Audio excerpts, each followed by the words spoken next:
নমস্কার, আমি শম্পা সরকার, রাষ্ট্রবিজ্ঞান বিভাগের অধ্যাপিকা। আজকে আমি প্রথম বর্ষের ছাত্রছাত্রীদের উদ্দেশ্যে আন্তর্জাতিক আইন সম্পর্কে প্রচার কথা বলব। আমরা প্রত্যেকেই জানি মানুষ সামাজিক জীব। মানুষের পক্ষে একা বেঁচে থাকা সম্ভব হয় না। প্রতিটা মুহূর্তে, প্রতিটা পদে কিন্তু মানুষকে অন্য মানুষের সাহায্য নিতেই হয়।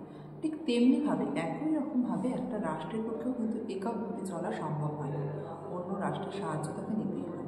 তো এই যে অন্য রাষ্ট্রের সাহায্য একটি রাষ্ট্র নিচ্ছে, তো সেই ক্ষেত্রে কিন্তু সেই রাষ্ট্রটাকে বেশ কিছু নিয়মকানুন মেনে চলতে হয়। সেই নিয়মকানুনগুলোকে এক কথায় আমরা বলতে পারি আন্তর্জাতিক আইন। বোঝা গেল? আরও পরিষ্কার করে যদি বলি, আন্তর্জাতিক আইন বলতে বোঝায় এমন কিছু নিয়মকানুন বা প্রথা রীতিনীতির সমষ্টি যেগুলো আন্তর্জাতিক ক্ষেত্রে রাষ্ট্রগুলো নিজেদের মধ্যে সুসম্পর্ক বজায় রাখতে গিয়ে এবং নিজেদের মধ্যে সদ্ভাব বজায় রাখতে গিয়ে, নিজেদের মধ্যে যোগাযোগ বাড়াতে গিয়ে মেনে চলে। তাকে কিন্তু আমরা আন্তর্জাতিক আইন বলতে পারি। তো এই আন্তর্জাতিক আইন কথাটা প্রথম চয়ন করেন বা প্রথম প্রবর্তন করেন জেরেমি বেন্থাম। তার হাত ধরেই প্রথম আমরা আন্তর্জাতিক আইন এই ট্রামটার সাথে পরিচিত হই।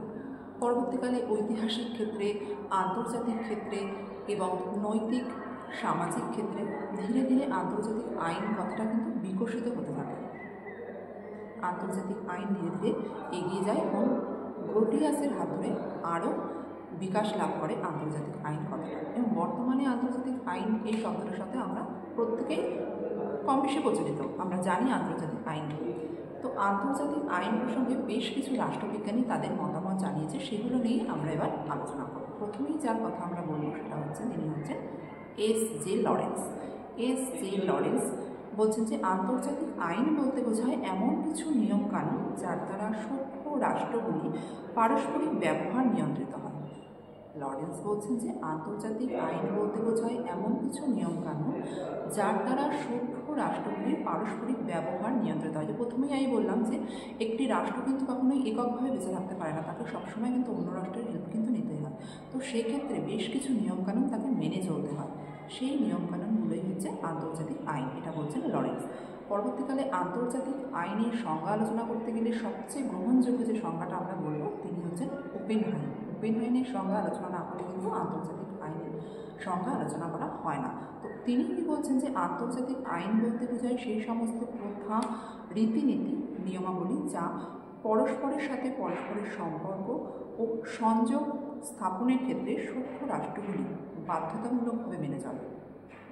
তো ওপেনহাইম বলছেন যে আন্তর্জাতিক আইন হচ্ছেন সেই সমস্ত প্রথা, রীতিনীতি, নিয়মাবলী যা পরস্পরের সঙ্গে পরস্পরের সম্পর্ক বজায় রাখতে, সদ্ভাব সংযোগ বজায় রাখতে প্রত্যেকটা রাষ্ট্র বা প্রত্যেকটা সভ্য দেশ বাধ্যতামূলকভাবে মেনে চলে। সেটি হচ্ছে আন্তর্জাতিক আইন। অতি সাম্প্রতিককালে বিয়ারলি বয়রাফলাহসি মুতুস্তায়াকার লয়সি, অতি সাম্প্রতিককালে রাষ্ট্রবিজ্ঞানী বিয়ারলি বয়রাফলাহসি মুতুস্তায়াকার লয়সি বিয়ারলি তার প্রখ্যাত গ্রন্থ the outlook for international law, Brierly তার প্রখ্যাত গ্রন্থ যা the outlook for international law গ্রন্থে আন্তর্জাতিক আইন সম্পর্কে বলেছেন, আন্তর্জাতিক আইন হচ্ছে সেই সমস্ত নিয়ম ও মূল নীতিসমূহ যা একটি রাষ্ট্র নিজে এবং আন্তর্জাতিক ক্ষেত্রে নাগরিকদের জন্য দাবি করে, যার ফলশ্রুতিতে সমস্ত কর্তব্য নিয়মাবলী প্রত্যেকে মেনে চলে। বলছে আন্তর্জাতিক হচ্ছে সেই সমস্ত মূল নীতিসমূহ যেখানে একটি রাষ্ট্র নিজের ক্ষেত্রে এবং অন্যান্য রাষ্ট্রের নাগরিকদের ক্ষেত্রে কিছু নিয়মকানুন দাবি করে, যেটা উভয়ে যাতে মেনে চলবে এবং উভয়ের মধ্যে সুসম্পর্ক, পারস্পরিক বোঝাপড়া ঠিকঠাক চলবে, সেটাই হচ্ছে আন্তর্জাতিক আইন। এবার আমরা বলব লরেন্সি, রডি, আন্ডারসন, গ্রিন, ক্রিস্টল, কয়রাফলাহসি, মুতুস্তায়াকার ল প্রমুখ রাষ্ট্রবিজ্ঞানী বলছেন যে আন্তর্জাতিক আইন এক প্রকার সামাজিক নিয়ন্ত্রণ বলা যায়, যা আন্তর্জাতিক সম্মতির উপর প্রতিষ্ঠিত। আন্তর্জাতিক ক্ষেত্রে যে সমস্ত রাষ্ট্রগুলো আছে প্রত্যেকের সম্মতির ওপর প্রতিষ্ঠিত কিছু নিয়মাবলী যেগুলো সামাজিক ক্ষেত্রকে নিয়ন্ত্রণ করে, তাই হচ্ছে আন্তর্জাতিক আইন। এবার আন্তর্জাতিক আইনের বেশ কিছু সংজ্ঞা তো আমরা আলোচনা করলাম। আন্তর্জাতিক আইন কিন্তু রাষ্ট্রীয় আইনের মতোই কিন্তু বিবর্তন হয়েছে। আন্তর্জাতিক আইন কিন্তু একদিনে হঠাৎ করে চলে আসেনি। আন্তর্জাতিক আইন কিন্তু রাষ্ট্রীয় আইনের মতোই ধীরে ধীরে বিবর্তিত হয়েছে। এবং একটা জিনিস আমাদের প্রত্যেককে মাথায় রাখতে হবে, আন্তর্জাতিক ক্ষেত্রে যখনই কোনো দেশ বা রাষ্ট্র শক্তিশালীভাবে নিজের ক্ষমতা বা স্বাধীনতা বৃদ্ধি পাবে, সেটাই কিন্তু অন্যের রাষ্ট্রের স্বাধীনতা খর্ব করবে বা স্বাধীনতার উপর নিয়ন্ত্রণ বজায় রাখবে। মানে আমি যখনই ক্ষমতাশালী হয়ে যাব তখনই আমি চেষ্টা করবো কি অন্যের ওপর, আমার থেকে কম শক্তিশালী যে আছে তার উপর নিয়ন্ত্রণ বিস্তার করতে। তো সেই ক্ষেত্রে তখন কি আন্তর্জাতিক আইন আমাদের মেনে চলতে হবে, যাতে আমার ক্ষমতা বৃদ্ধি পাচ্ছে এবং সেটা অন্যের ক্ষমতার মানে অন্যের স্বাধীনতার যেন মানে খর্ব না করে। সেই জন্যই কিন্তু আন্তর্জাতিক আইনটিকে মেনে চলতে হবে। এক কথায় বলা যায় যে আন্তর্জাতিক আইনটা যুদ্ধের সময় বা শান্তির পরিস্থিতিতে, দেশের মধ্যে যুদ্ধকালীন পরিস্থিতি এবং শান্তি বজায় রাখার জন্য কিন্তু আন্তর্জাতিক আইনকে মেনে চলতেই হবে, যার ফলশ্রুতি হিসাবেই ইউএনও এবং গ্যাট চুক্তি কিন্তু স্বাক্ষরিত হয়েছিল। ইউএনও এবং গ্যাট চুক্তি স্বাক্ষরিত হয়েছিল কী কারণে? যাতে প্রত্যেকটি আন্তর্জাতিক ক্ষেত্রে প্রত্যেকটি সভ্য রাষ্ট্র নিজেরা ভালো থাকতে পারে, কোনো রাষ্ট্রের স্বাধীনতা বৃদ্ধি, ক্ষমতা বৃদ্ধি যেন কখনোই অন্য রাষ্ট্রের ক্ষমতা বা স্বাধীনতায় হস্তক্ষেপ না করে। আমি যাতে আমার স্বাধীনতা বৃদ্ধি পেয়েছি, আমি স্বাধীন হয়েছি, আমার ক্ষমতা বৃদ্ধি পেয়েছে, সেটা নিয়ে আমি যেন ভালো থাকি, আমি যেন কখনোই অন্য রাষ্ট্রের স্বাধীনতায় হস্তক্ষেপ না করি। এই জিনিসটা দেখাশোনা করার জন্যই আন্তর্জাতিক কিছু আইন বা নিয়মকানুন আছে, যেগুলোকে আমরা আন্তর্জাতিক আইন বলি।